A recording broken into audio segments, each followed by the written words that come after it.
The Adventures of Sam Spade, Detective. Brought to you by Wild Root Cream Oil Hair Tonic, the non-alcoholic hair tonic that contains lanolin. Wild Root Cream Oil. Again and again, the choice of men who put good grooming first.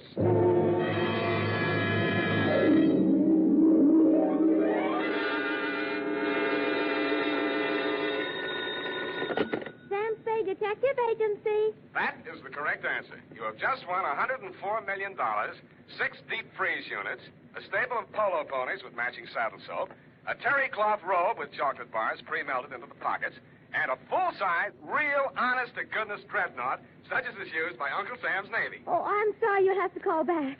I'm expecting to be taking dictation from my employer very shortly. Oh, I am sorry. Your time is up. And Edna St. Vincent Markowitz, who sent in the question, gets bumped off in front of the studio audience gathered in the Dredgewood room here in Columbia Square. Next time, don't answer your phone, stupid. Oh, Sam. Let's have no coaching, please. Oh, well, did you find the cop? Was it murder?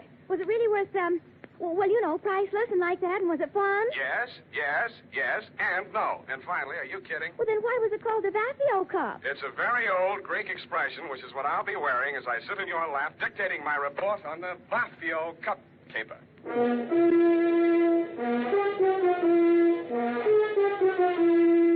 Dashiell Hammett, America's leading detective fiction writer and creator of Sam Spade, the hard-boiled private eye, and William Spear, radio's outstanding producer-director of mystery and crime drama, join their talents to make your hair stand on end with the adventures of Sam Spade.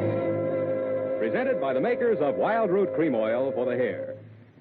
Remember the Romeo of yesteryear? Hair parted in the middle, all plastered down?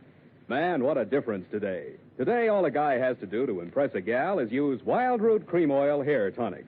Wild Root Cream Oil grooms the hair neatly and naturally, relieves dryness, and removes loose dandruff.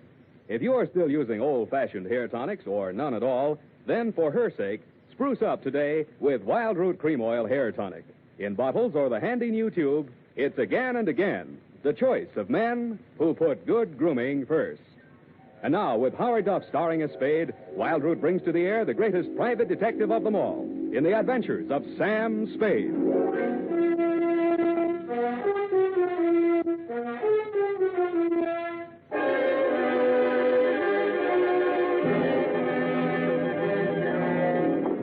Blow the man down, police, blow the man down. Why do they want to blow the man down? Date, August 22nd, 1948, to Jethro Chiswick, Esquire. Oh, spelling, Sam. E-S-Q-U... No, Sam, I meant the name. It's, Chisro Jethwick. I did not say Chisro Jethwick. I said Jethro Chithwick. I mean, Chisro... look, we'll check it later. Oh, Sam, it might... I have an uncle in Berkeley named Smithwick. Leave your family out of this, Ep. But he's only by marriage, Sam. It's quite a common name. Name 3 people named Chiswick. No, Smithwick, Sam. Now, let's see, there's Uncle George and Aunt Amelia by a previous marriage. Then there's my cousin Rupert on the Christie side. When you have finished ruminating amongst the foliage of your family tree, Miss Perrine... Well, I only mentioned it in All connection with right, that name we'll that you start thought you... all over again. Tear out that page. Yes, Your Highness. No, please. No need to curtsy. To Jethro Chiswick, no comment, please. From Samuel Spade, license number 1375596. What's that? Nothing, Sam, nothing. Throat. Subject, the Vaphio cup caper. Dear Commodore, that's the way I like you. Meek. I'd always considered myself fairly well-versed in the subject of cups. But if anybody had told me there was such a thing as a Vaphio cup, they could have knocked me over with one, which they did. Mr. Spade? Yeah. I'm Chester A. Brody. I talked with your secretary on the phone. Do you follow? Oh, yes, Mr. Brody. Sit down. Rest your package. Thank you. I prefer to hold it for the time being. My card, sir. Theophilus and Brody, importers and exporters. Mm-hmm. Mr. Theophilus is my partner, Dmitri Theophilus. Do you follow? I follow. It was Mr. Theophilus who brought the Vaphio cup into the firm. I furnished the cash capital. Vaphio cup. I do not follow. Yes, indeed. The only one of these treasures to fall into private hands. One of the fabulous Vaphio cups. Those exquisite and cunningly wrought examples of the art of the ancient Grecian goldsmith, excavated by the great Schliemann from a beehive tomb in Sparta. Beehive. Mycenaean age. Just west of the Lion Gate. Oh, the Lion Gate. Pardon me, Mr. Brody. Are you trying to tell me that this cup is very valuable? Priceless. And that you will finally manage to find a buyer? Do you follow? And that you want me to deliver that package containing your priceless cup and return with your customer's cash? Accurately put. I presume you're bonded. Uncork me and see for yourself. You are a droll fellow, to be sure. I had a light breakfast, rolls and coffee. Now, what is this Vaphio cup? I will show it to you. You are about to see a treasure but few eyes have looked upon in our time, Mr. Spade. The Vaphio cup. Handle it carefully. It's fragile. You could crush it in your hand like so much tinfoil. Yet this golden relic of a golden age has come down through the centuries miraculously unscathed. Note the delicately wrought lines of the bas-relief, the exquisite draperies on the figure of the caryatid, the anguish on the face of the fallen hunter, the sheer brute force of the wild boar charging to the kill. Holding this golden cup in your hands, you encompass 3,000 years. Do you comprehend why there's no question of insurance here? Frankly, I don't. My dear man, an item such as this is worth only as much as a collector will pay for it. This particular collector has offered $200,000. It might never be offered again. You follow? I follow. Very well. Here's your fee, $100. I follow. And here is the address of my client in Los Angeles, Commodore Jethro Chiswick. Oh, now, wait a minute. You will take the noon train.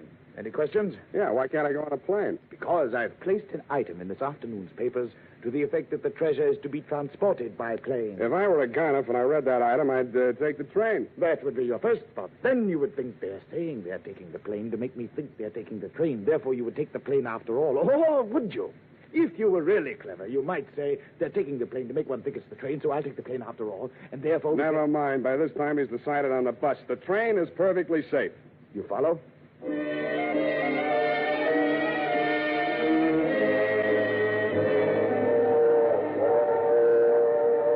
The package was light in the drawing room, and the train was comfortable. Seemed like an easy way to earn $100. I knew it wouldn't last. Never does. I was prepared for the knock on the door, and I got ready for the inevitable small, dark man who plays the Peter Lorre part, but this one fooled me. He was a tall, thin actor with sandy hair. Okay, Shamus, hand over the package. It won't be no trouble. Sure, there it is on the seat. Take it. Huh? It's okay. You got me covered. I won't make any move. Hey, what are you trying to pull? It's a stick-up, isn't it? Maybe I got the wrong compartment. No, that's it. The cup's in there. Unwrap it and see for yourself. Oh, no, you don't. I ain't picking up no booby traps. Oh, you're yellow, huh? I know that one, too. Don't cut no ice for me. Suit yourself. Game of gin? Hey, you're nuts. I'm getting out of here. Hey, wait a minute, pal. I'll buy you a drink. I don't drink. Lunch? In a goop. Yes, indeed, Mr. Spade. I agree. Clarence is a very comical fellow. So are you. I took the liberty of stepping into your forecastle whilst you had your bit of raillery in the after companionway with my mate, dear Clarence. You mind? Not at all. Well, sir, I'm afraid you're going to mind a great deal. Oh! And that's how I met you, Commodore. I was so busy sizing up the .45 in your right hand that I didn't even notice when you left, whipped out of your coat pocket with one of the largest saps I have ever felt. The next time I saw light, you were gone, the Vaphio cup was gone, and the train was pulling into San Jose. I got off, rode back to San Francisco with a truckload of chickens, and headed straight for my client's apartment.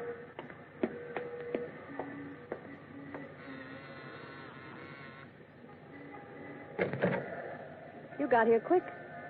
Yeah, Come in. thanks.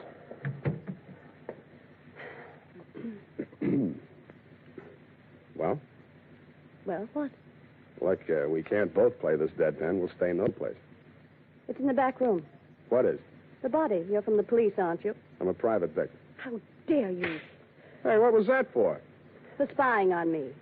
You and all the other cheap gumshoes my husband hires. You're Mrs. Brody? I'm Enid Theophilus. Did my husband hire you? My name is Sam Spade. I was hired by one Chester A. Brody, your husband's business partner.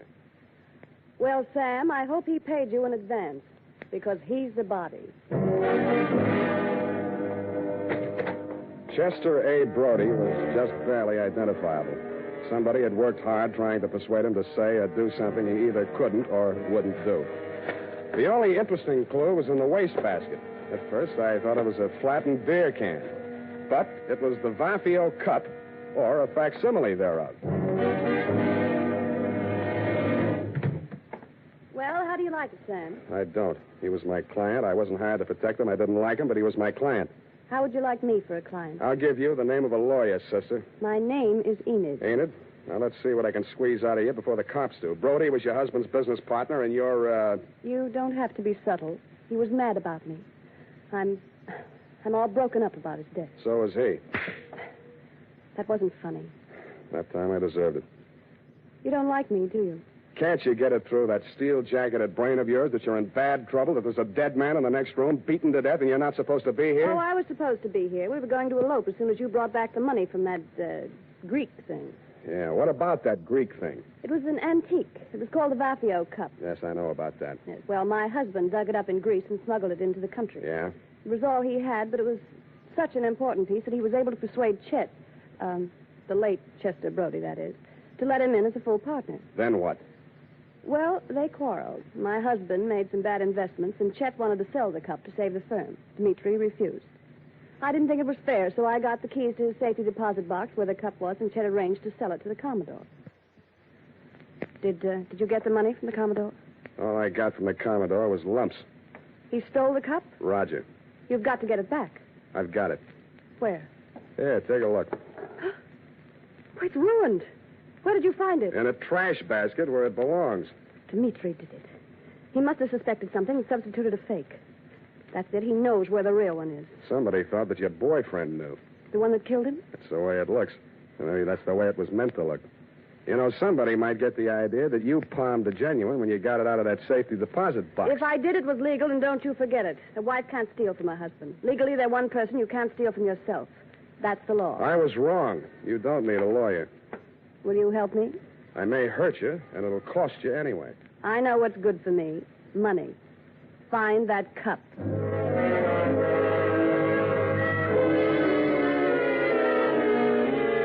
I know what's good for me, too, so I took her $100, advised her to go home, and made for my own humble lodging. They were not only humble, they were crowded. The man was small, but the gun was enormous. I said, don't bother to introduce yourself. Your name is Dmitri Theopolis, and you want this package that I'm carrying.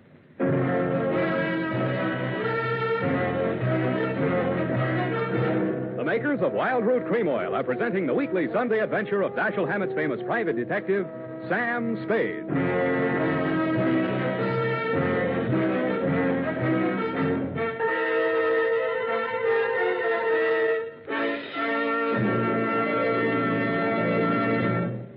Here's important news on good grooming. If you want the well-groomed look that helps you get ahead socially and on the job, listen. Recently, thousands of people from coast to coast who bought Wild Root Cream Oil for the first time were asked, how does Wild Root Cream Oil compare with the hair tonic you previously used?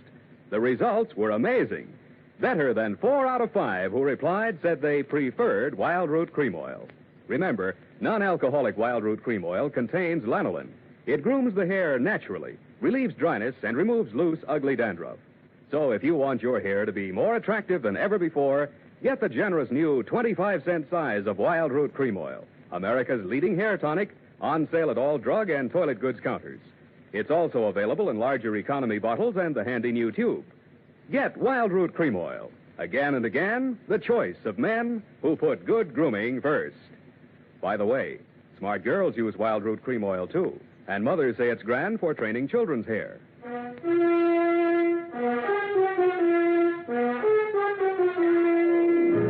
And now, back to the Vaphio Cup Caper. Tonight's adventure with Sam Spade.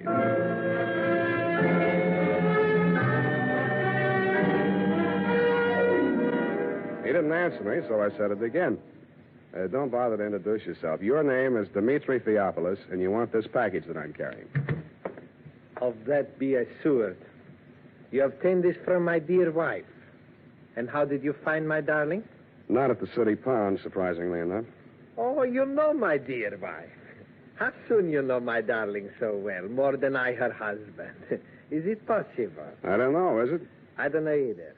I employ a detective. Not this one. I have need. My poor partner, Mr. Brody.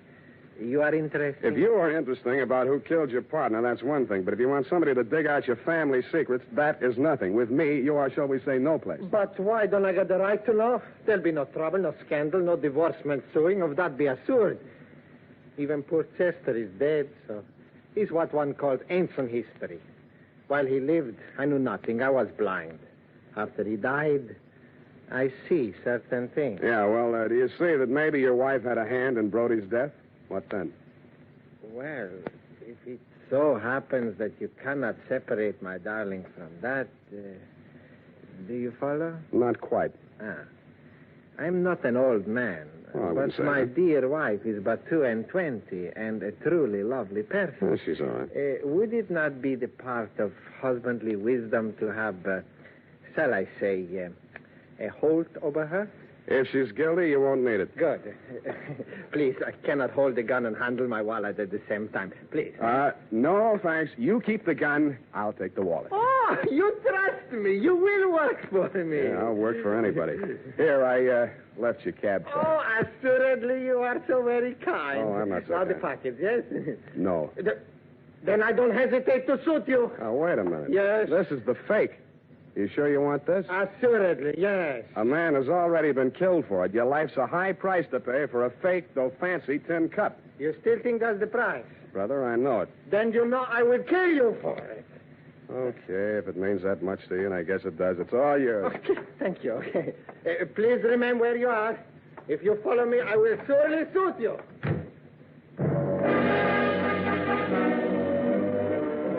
From my front window, I watched them come out downstairs and start across the street. Then it happened.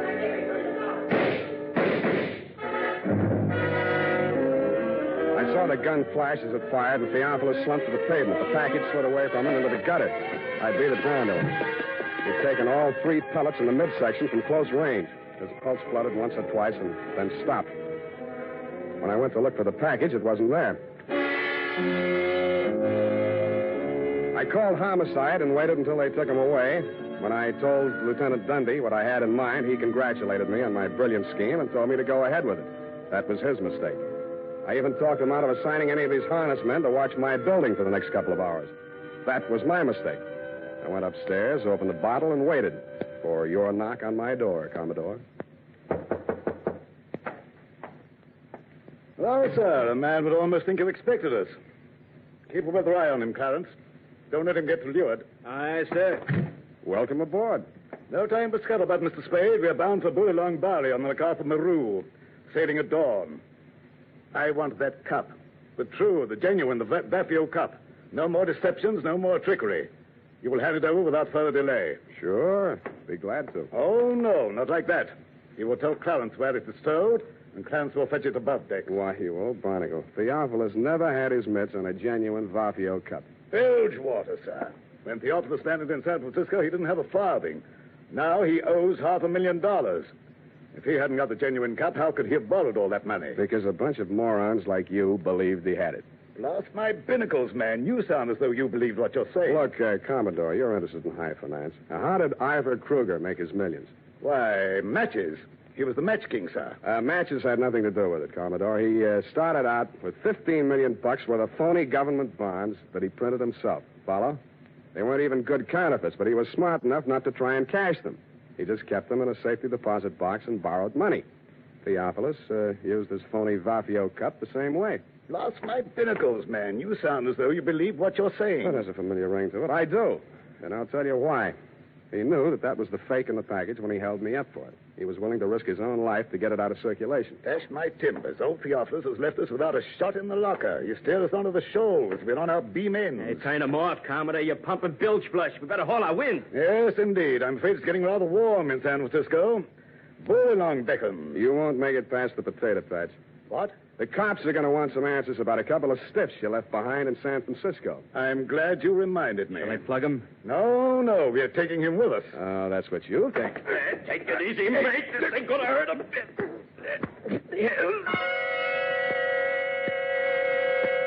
A reek of chloroform filled the room, and a fist pounded into my belly. It knocked my wind out, and at the same time, my nose collided with something wet and cold.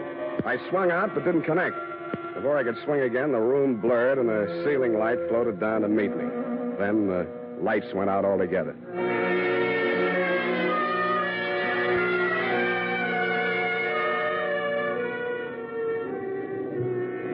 At first, I couldn't figure it.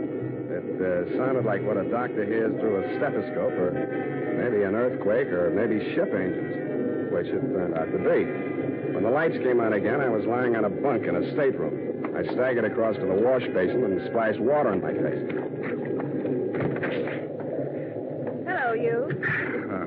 Enid, as I hardly live and breathe. It could get worse. Yeah, where are we? Oh, not very far out. Not past the Farallon. Good. I'm a stowaway, and they'll put me off with the pilot. Oh, no, you're not. Your passage is paid. Mine? It is, huh? It is. Do you know who you are? Who am I? Chester Brody. Then I'm dead. They'll bury me at sea. Roger. Who are you? I'm your widow. What's the score, widow? Chester and I booked passage on this ship a week ago. It was part of the plan.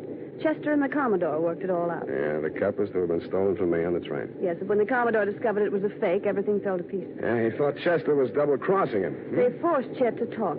He told them Dimitri still had the genuine Vaphio cup and had hired you for the double cross. Maybe he really believed it. Anyway, they killed Dimitri. Yeah, well, there's nothing on them yet. But you're a material witness, sweetheart, to at least one of the killings. That's extraditable. When that dawns on them, they'll scuttle you, too. It's already dawned on them. I'm desperate. Yes, I noticed. For you, you're practically hysterical. We have to face facts. Yeah, well, give me a couple to face right now. Where are the Commodore and Clarence? Up on the bridge. Good. All you have to do is walk straight up to the captain. He'll put him under arrest. Well, that might be a good idea, darling. Only what? Only the Commodore is the captain. That torrid. Your salty talk had fooled me, Commodore. I never dreamed that you were really an old sea dog, and I do mean dog. But two can play at that game. From my own intimate knowledge of sea story magazines, I realized that all hands would be turned to in the cargo gear, and the crew quarters would be, therefore, empty. In more time than it takes to tell, Enid and I had fitted ourselves out in dungarees, jumpers, and watch caps, and turned to with them. Anybody coming here? Get out of the window! You to hell! No, you there! Stop walking up! Bust me on there! You two, look alive! Stow that preventer! Oh, me? You may recall, Commodore, you may recall me as the man who ran for a fire extinguisher when the bosun yelled, stow the preventer. But experience is the best teacher, and by the time we hove to put the pilot over the side, things were in such a state of confusion that you had retreated to your cabin with a quadruple ration of grog. Seizing that moment, I threw Enid over the side, yelled, "Man overboard!" and jumped in after her.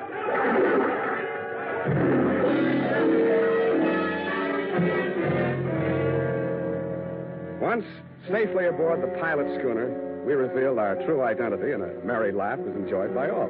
It dropped us at the foot of Market, and we waved warm farewells to our erstwhile rescuers, then to the snug haven of my office in a friendly cup, if you'll pardon the expression, in the grateful warmth of a gas radiator. Unhealthy. Who, me? Gas fumes. Why don't you move into a building with steam heat? I like this building. I've been here for a long time. You don't make much money, do you? You don't have to rub it in. It's a living. You happy? Sure I am. Well, guess it's all right then. You know, sweetheart, there's something missing in you. Oh? What? I don't know. Well, then how do you know? Forget it. Well, I guess I'll go. Do you mind if I don't see you to the door? Why should I? What? Hey, you are human. Yeah, they're wet. Go ahead, sweetheart. Cry all you want. It's been tough. You shouldn't have kept it bottled up this long. No, it's not what you think. Well, what is it? It's you. You're so nice. I'm nice. Yeah, but you're no place. You never will be. And neither will I.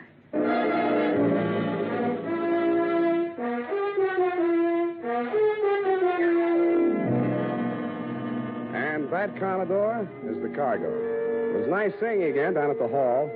They tell me you and Clarence are both trying to turn state's evidence. But according to the late bulletins, Clarence was leading by a neck in the stretch. Get it? The DA was afraid the jury might not understand your salty talk. Period. End of sea chanty. Oh, Sam. Yes, what? Oh, Hmm? oh, I just can't. Well, why can't you? Are you feeling okay, F? Oh, Sam. Hmm? You betrayed your trust. You... Effie, speak to me. What is it? I betrayed my trust. What? Those criminals were on that boat. Yes? And you jumped overboard. You feel that I was recalcitrant, is that it? That my actions were not true blue, clear cut, is that it? Oh, I'll just go type this up, and I'm sure you can explain. I hope you can. I hope. Sour racket.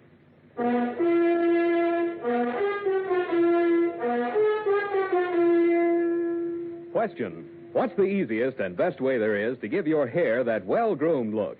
Answer, Wild Root Cream Oil.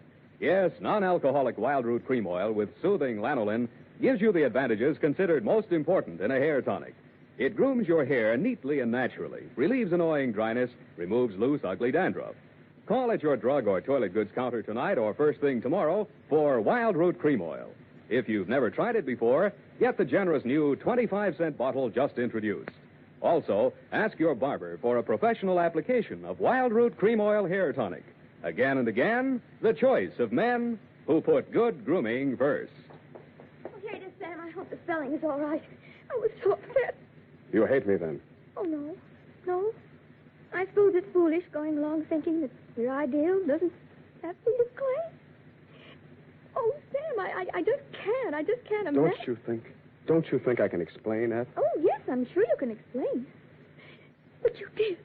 You deserted your post and jumped overboard like a thinking rat. That's right. Oh, Sam, that's so unlike you.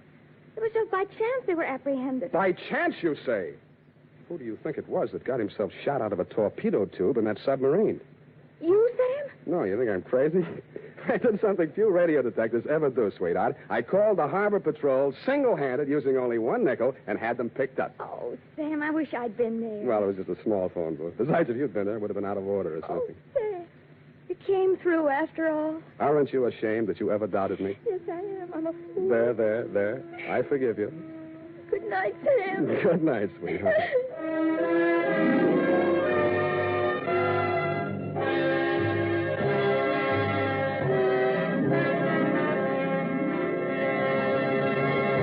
The Adventures of Sam Spade, Dashiell Hammett's famous private detective, are produced and directed by William Spear. Sam Spade is played by Howard Duff. Lorene Tuttle is Effie. The Adventures of Sam Spade are written for radio by Bob Tallman and Gil Dowd. Musical direction is by Lud Gluskin with score composed by Renee Garrigan. Join us again next Sunday when author Dashiell Hammett and producer William Spear join forces for another adventure with Sam Spade. Brought to you by Wild Root Cream Oil. Again and again, the choice of men who put good grooming first. This is Dick Joy reminding you to Get Wild Root Cream Oil, Charlie. It keeps your hair in trim. You say it's non-alcoholic, Charlie. It's made with soothing lanolin. You better get Wild Root Cream Oil, Charlie. Start using it today. You'll find that you will have a tough time, Charlie. Keeping all the gals away. Hiya, Baldy. Get Wild Root right away.